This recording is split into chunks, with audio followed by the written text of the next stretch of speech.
Namaskaram, Bhagavad Gita, chapter 6, first sloka. In this sloka, Lord Krishna says, one who performs obligatory actions without reliance upon fruits of action, that person is a monk or a yogi.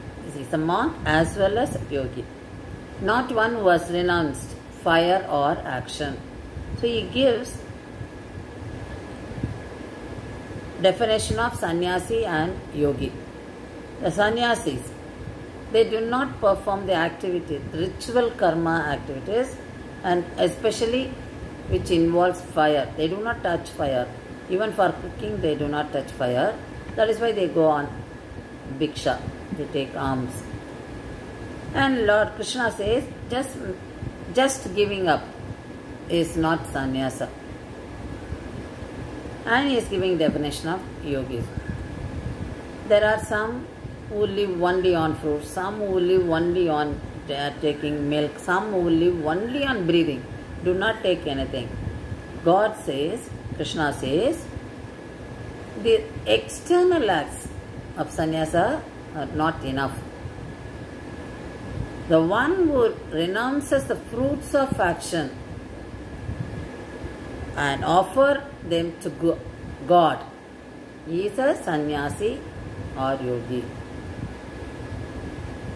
So the renunciation of fruits of actions, it is not only, it's not enough if they outwardly renounce, that is, they look like sannyasi, they give up all rich clothes and wearing the sannyasi clothes. So he says, it should be within the mind that you should have that renunciation of fruits of action and offering everything to God.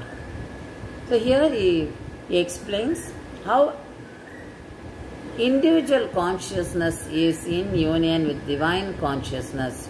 This is what yoga he explains. So yoga, yoga.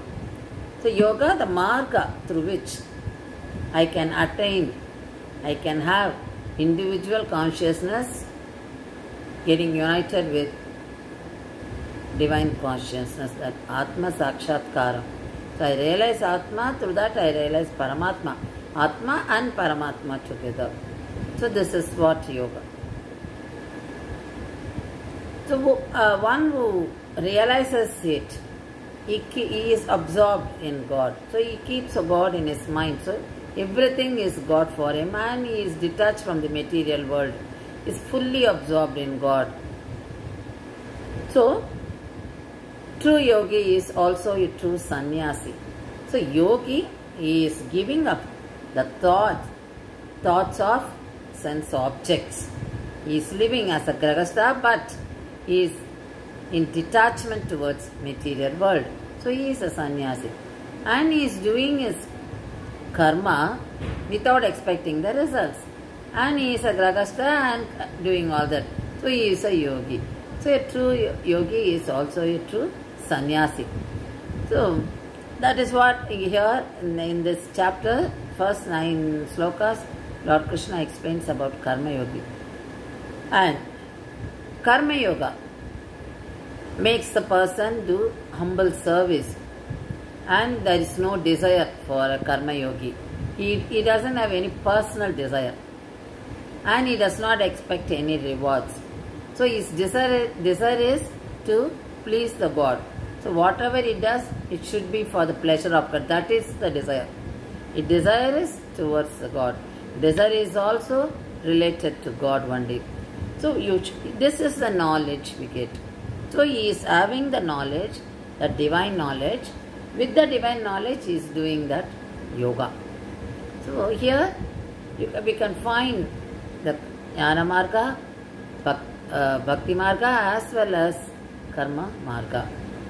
So this is what explained in the first sloka by Lord Krishna.